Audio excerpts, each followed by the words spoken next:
convidado pela presidência, agradeço o convite e ocupo a tribuna para trazer as minhas preocupações. Eu vi vários oradores que me precederam, senador Jarbas, falarem numa espécie de visita da saúde. A inflação brasileira caiu nos últimos meses, mas esses companheiros estão esquecendo a retração da expansão monetária dos Estados Unidos, que vai provocar uma situação de atração de investimentos para eles, menos para nós. A China, com freio de arrumação, encolhendo a sua economia, preocupada com o mercado interno, o que provocará necessariamente uma diminuição no preço das commodities. O PIBinho brasileiro, já, segundo o anúncio do Banco Itaú, em 1,7, do jeito que vai, teremos um PIB bem abaixo disso. Não é que eu queira, mas é o que eu vejo nos dados da economia. O endividamento da população, que com empréstimo consignado ou não vai viabilizar mais um aumento significativo do consumo. E eu poderia atribuir esta retração do processo inflacionário à pressão das manifestações das ruas, que seguraram o crescimento das tarifas de transporte e a retração da economia brasileira. Então, eu não tenho como festejar esta visita da saúde. Eu vi a elevação de 5 pontos da presidenta Dilma ser saudada. Caiu 26. Numa arrumação de situação, sobe 5. Significa que a queda continua sendo de 20. E eu não sou dos que torcem por isso. Eu torço por uma mudança da política econômica do governo. Visita da saúde ou manifestações semelhantes àquele menino otimista que, acordando de manhã, viu a horta da sua casa devastada. Otimista que era, bateu na porta do quarto do pai e da mãe e disse: papai, mamãe, ganhamos um cabrito. Não foi isso que aconteceu. Esse otimismo não tem nenhum sentido. E eu, na primeira sessão, depois da volta do recesso, no dia 1º, vim a esta tribuna para falar das ameaças que espreitam e sitiam o país. Não vim para falar de otimismo, vim para falar de correção de rumos. E volto hoje ao tema, porque às vezes repetir e repetir é o melhor recurso para ser ouvido, embora até tenhamos a dificuldade da participação do povo na TV Senado, porque estão jogando a repetição da sessão plenária para a madrugada. Esta não é uma hora em que o povo brasileiro esteja apto, dentro do seu trabalho, para assistir uma sessão do plenário. E na madrugada, muito menos, porque o trabalhador brasileiro está dormindo. Eu acho que é um desvirtuamento da condição de televisão institucional, que é a televisão do Senado Federal. Não é uma televisão de variedades, é uma televisão de reprodução do discurso dos senadores, bons ou ruins. Ela não tem que sair à procura de audiência, senão vamos acabar propondo a contratação da Xuxa, do Huck ou de um apresentador qualquer famoso de televisão. Eu fiz um apelo ao presidente do Senado que corrija este erro. A televisão do Senado não é uma televisão de variedades. Ela não procura audiência, ela procura transparência. E ela tem que comunicar à população o que acontece nas comissões e o que acontece no plenário, o que dizem os senadores, sem edição, sem seleção e sem escolha de variedades. Eu gostaria, então, senador Jarbas, que solitário me acompanha no plenário nessa tarde, que o Brasil me ouvisse. A primeira grande ameaça que ronda o nosso país somos nós mesmos, os políticos. A nossa indiferença ou a baixa percepção da gravidade da situação que nós vivemos potencializa e avoluma os riscos do país. Nós somos uma ameaça quando deixamos o barco da República desgovernar-se pelos descaminhos de uma política econômica inconsequente, absolutamente inconsequente.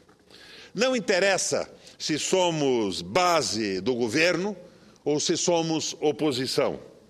A nossa insensibilidade, a nossa apatia diante da valorização do câmbio e o aumento de juros, por exemplo, tem consequências trágicas para o Brasil.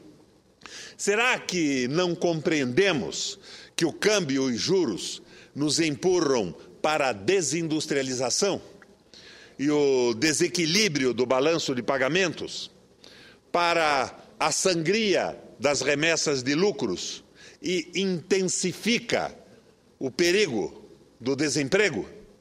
Portanto, a nossa abolia é a primeira grande ameaça ao Brasil. A segunda ameaça é a redução sistemática dos investimentos públicos.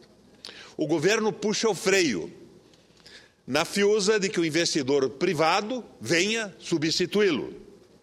Esquece aqui uma lição elementar, uma lição primária. No capitalismo, é o investimento público que puxa o investimento privado, e não o contrário. À medida que o PAC deixou de cumprir a sua missão de acelerar o crescimento, matou-se o investimento público. Qual, então, a esperança do governo para a retomada dos investimentos? Ora, as mal afamadas parcerias público-privadas, as famosas PPPs, mas as duas tentativas recentes de licitar a conservação de rodovias fracassaram, como mais uma vez sobrou outro ensaio de se licitar esta fantasia, este delírio chamado trem-bala. Hoje, com o que acontece em São Paulo, parece que esses trens todos, na República e em São Paulo, são, na verdade, trens-bolas. Com as ruas em transe, protestando também contra as tarifas escorchantes do pedágio, que empresário arriscaria, senador Jarbas Vasconcelos, ir a uma PPP de rodovia pedagiada? O governo não investe, as PPPs empacam, a iniciativa privada sente-se insegura e as obras de infraestrutura não saem do chão. A terceira grande ameaça é o despreparo do governo para fixar estratégia de enfrentamento da crise mundial, sobretudo da crise europeia. As nossas reações são tópicas e limitadas. O governo tange a economia a golpes de desonerações fiscais. Só que as desonerações já esgotaram a capacidade de estimular o consumo e o investimento. E elas não têm qualquer outro efeito além de favorecer o lucro de empresas estrangeiras e, por via de consequência, a remessa de lucro para o exterior. A espantosa enxurrada de dólares que neste último ano temos exportado sobre a rubrica de lucros e juros coincide, senador Jarbas, com a exacerbação das desonerações. A quarta ameaça é o risco de uma crise cambial de curto prazo. Toda vez que se fala em crise cambial, os que não acreditam nela, os otimistas e o governo, sacam como argumento os 350 bilhões de dólares de nossas reservas. Aliás, são mais de 350 bilhões de dólares. Contudo, Mesmo um elevado nível de reservas não resiste ao efeito combinado do déficit comercial, do déficit em conta corrente, da remessa de lucros e juros crescentes ao exterior, a redução dos investimentos externos e a diminuição das exportações, tanto das manufaturas como dos produtos primários. Foi por causa disto, e não para combater a inflação, que nunca fugiu do controle, que o Banco Central voltou a aumentar juros. Enfim, voltamos ao ciclo traiçoeiro de ter que alimentar a especulação externa para atrair aplicações financeiras.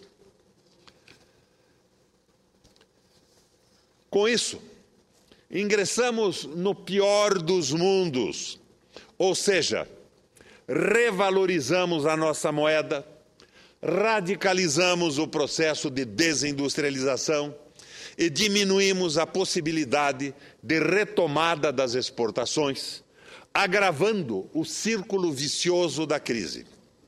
Mas destas ameaças acentuo uma que se sobrepõe a todas: a ameaça representada pela crise dos partidos industrializados sobre a nossa economia. Na verdade, esta contaminação já começou e avança muito. Basta ver o desempenho da nossa balança comercial. E sem uma estratégia de enfrentamento da crise, vamos ser levados de roldão, nós e nossos vizinhos, parceiros latino-americanos. Afinal, o que se arma e todo o horizonte não é apenas uma marolinha. A crise na Europa e nos Estados Unidos não é o vale de um ciclo, não é o vale de um ciclo que acabará entrando em um processo de retomada por vias naturais, arrebatando-nos juntos para os céus. Não. Antigamente, as crises cíclicas do capitalismo eram revertidas por políticas fiscais e monetárias expansivas. Hoje, o sistema resiste e políticas monetárias, senador Diniz, tornaram-se ineficazes. É a armadilha da liquidez de que falava John Maynard Keynes. As empresas têm dinheiro abundante para investir, mas não investem porque não há demanda. É tão simples assim. As violentas políticas de contração fiscal adotadas pelos países europeus para salvar o seu sistema bancário travaram a retomada do crescimento e espalharam a recessão e a depressão. Qual, então, a saída para a Europa do euro? A única saída, senador Diniz, é aumentar as exportações e o superávit comercial, para substituir a demanda interna contraída pelas políticas ditas de austeridade. Corte na Previdência, na saúde, nas leis sociais e no salário. Aumentar as exportações para quem? Ora, fazer superávit comercial a todo custo em cima de quem? Ora, em cima de nós, em cima do Brasil e dos países latino-americanos. Mas o cerco amplia-se. Os Estados Unidos anunciaram a meta de dobrar suas exportações a cada 5 anos. O Japão está com uma política cambial agressiva para aumentar suas exportações e aposta também na ampliação do mercado interno. A China intensifica e reforça seu modelo exportador e de superávit comercial. Enfim, nosso sistema comercial sofre ataques em todas as frentes. Com seus mercados retraídos, os países industrializados miram os mercados dos emergentes como sua única e exclusiva salvação.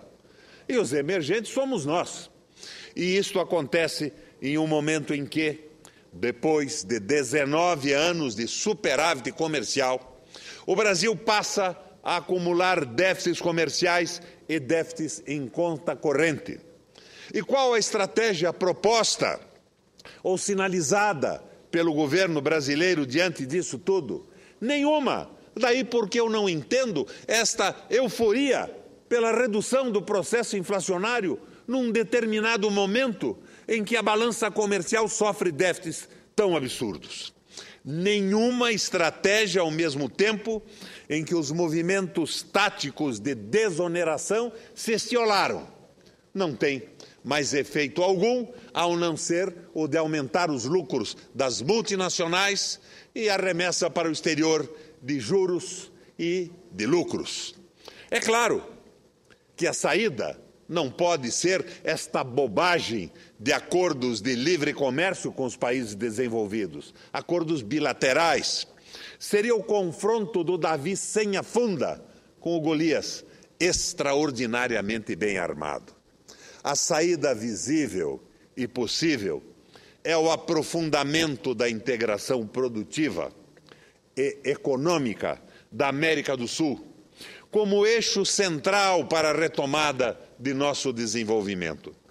Apenas como bloco podemos nos defender do verdadeiro dumping comercial que se engatilha contra nós.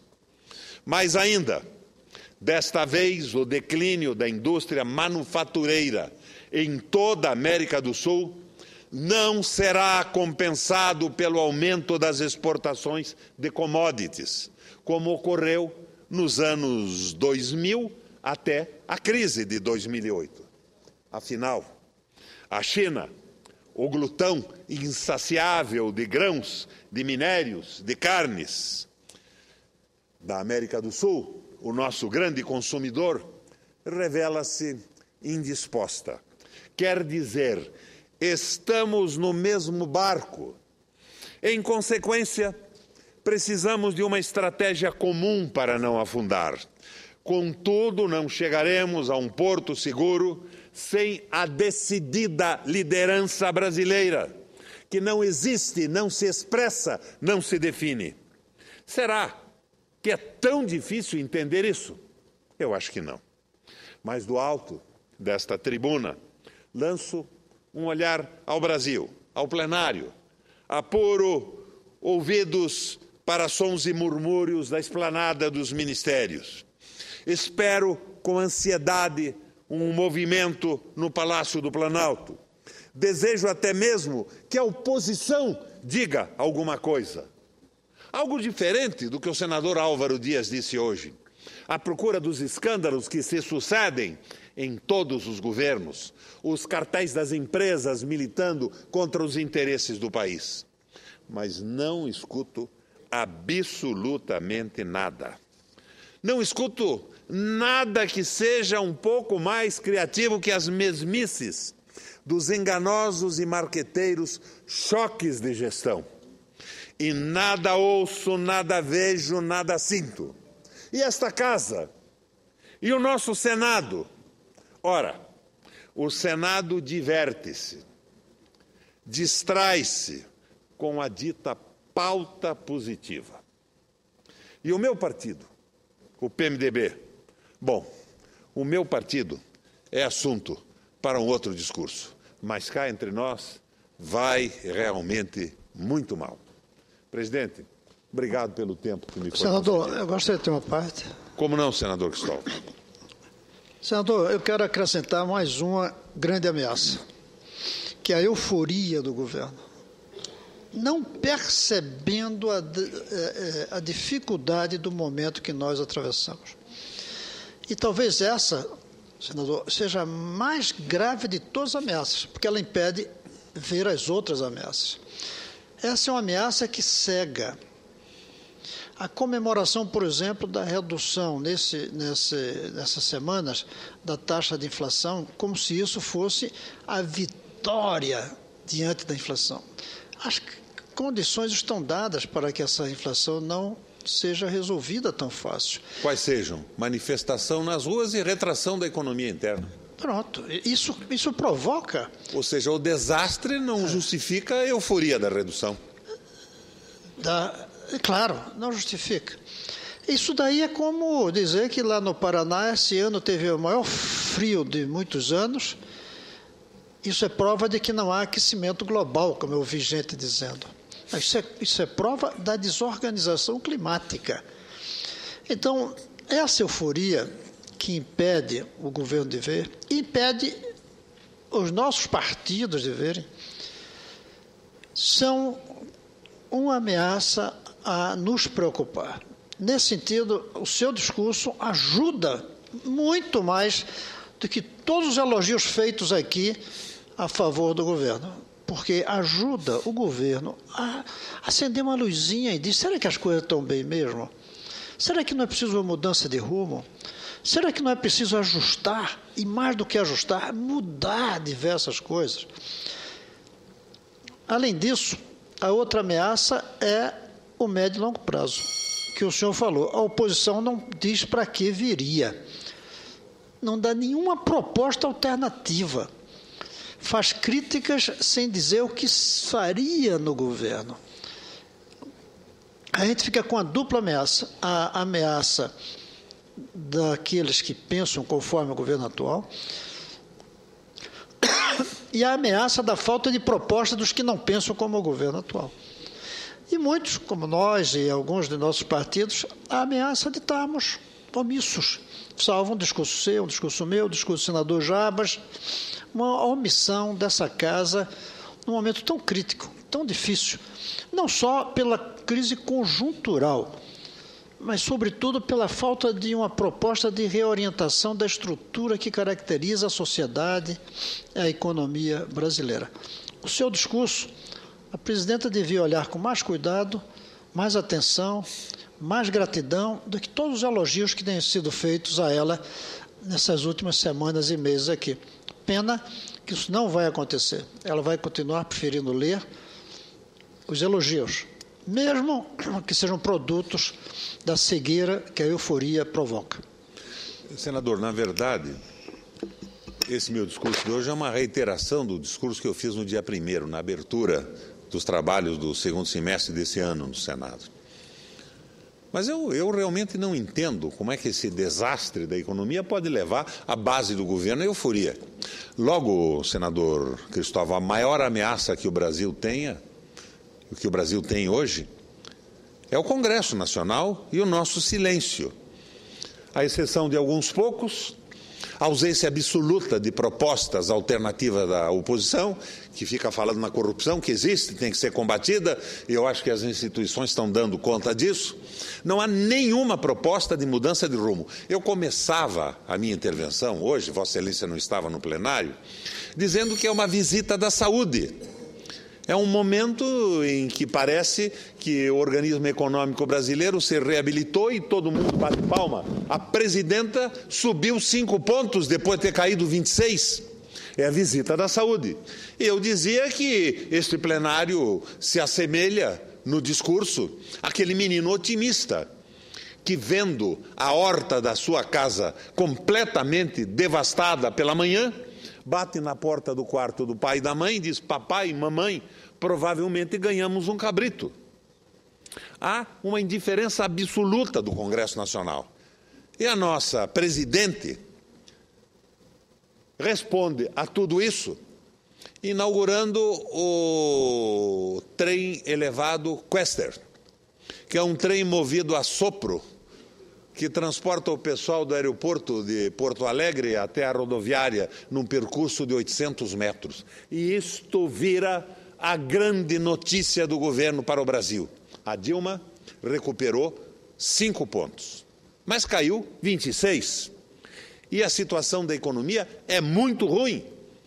E o Brasil não pode ver o governo se dirigindo com opiniões de marqueteiros para o processo eleitoral. A nossa presidente tem que cuidar do país, tem que entender que a economia está desorientada. E a minha insatisfação, embora a base do governo, o que eu quero é que isto melhore, aumenta quando eu vejo na imprensa hoje, a imprensa da internet pelo menos, A notícia é que o CAD aprovou uma brutal associação da nossa Embrapa com a Monsanto, dos transgênicos norte-americanos.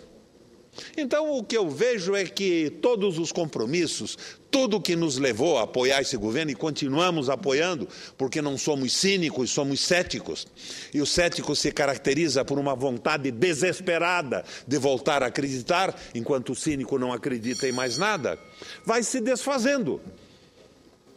Vai se desfazendo, e aquilo que nos levava a participar desse processo com entusiasmo vai desaparecendo. A economia vai mal, e não é um bonde movido a sopro em Porto Alegre, que aliás já foi construído há mais de 25 anos, recentemente inaugurado pela presidente, que vai resolver os problemas nacionais. Enquanto isso, o Congresso continua nesse obtuso, completo e inexorável silêncio.